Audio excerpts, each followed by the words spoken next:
I need to say something about boundaries if you're an at-home. In my last video, I talked about setting a schedule, and I said my schedule is sort of flexible. I do move things around as needed, and that's really true. However, I do have some things which are in stone, as in I will not change them for a reason. One of them is I do work later than 5 o'clock. I've been known to work, till 9, maybe 9:30, but I do have a rule on that. I will never start a new project after 8. In fact, I try never to start a new project after 7:30, but sometimes things get going and I have to do some editing and that has to happen. So that's why I try to get things so that I'm pretty far ahead schedule-wise so I don't have to rush through and do all these bizarre things. The other one is I make sure that my weekends are my weekends.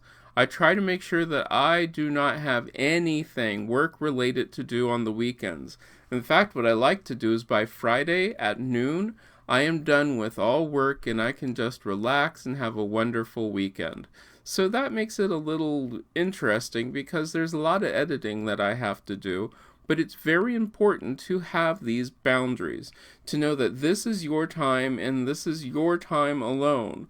Because if you don't, your work, especially if you're an at-home, can bleed into the rest of your life and then absolutely take it over.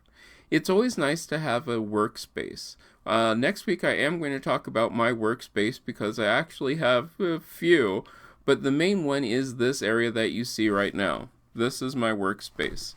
And the reason that I have this designated as my workspace is simple, because when I'm in here, people know that I'm working, and I try to keep all of my work-related items in this area.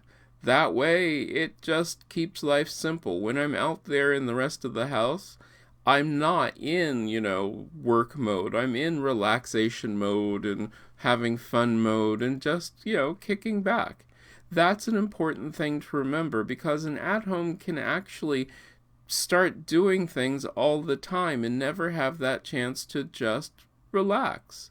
And that's sort of sad. I don't want to see you have that problem. I want to see you become an at-home where it's not your entire life. You have a whole other life out there. You get together with friends. You do whatever it is you enjoy. Maybe you're an avid reader. Maybe you're a jogger. I don't know. But make sure that you set boundaries, because boundaries are very important. If you're an at-home caretaker, you've got to set, these are the times that I need off. These are the times when somebody else has to come in and take over. Maybe it's just whenever the person you're taking care of is away getting their hair done, going to see the doctor, I don't know, but you need to set this time for yourself. At-home parents, same thing. You need the time to have some time to yourself. Maybe it's you send the kids to bed early. I don't know. But make that time, set those boundaries, and your life will be a little bit better. I hope that helps. If you have comments or suggestions on that, let me know. If there's something you would like to know about that I can help you with at being an at-home, put those in the comments. Don't forget, every Monday through Friday I do a video. On Monday, it's for the at-home. On Tuesday, it's a recipe. On Wednesday, it's tips for keeping your house. On Thursday, it's a cocktail. And on Friday, you'll wake up in the morning with a recipe for a sweet treat. Remember, keeping a house doesn't have to be a full-time job. Turn it into a hobby and have some fun.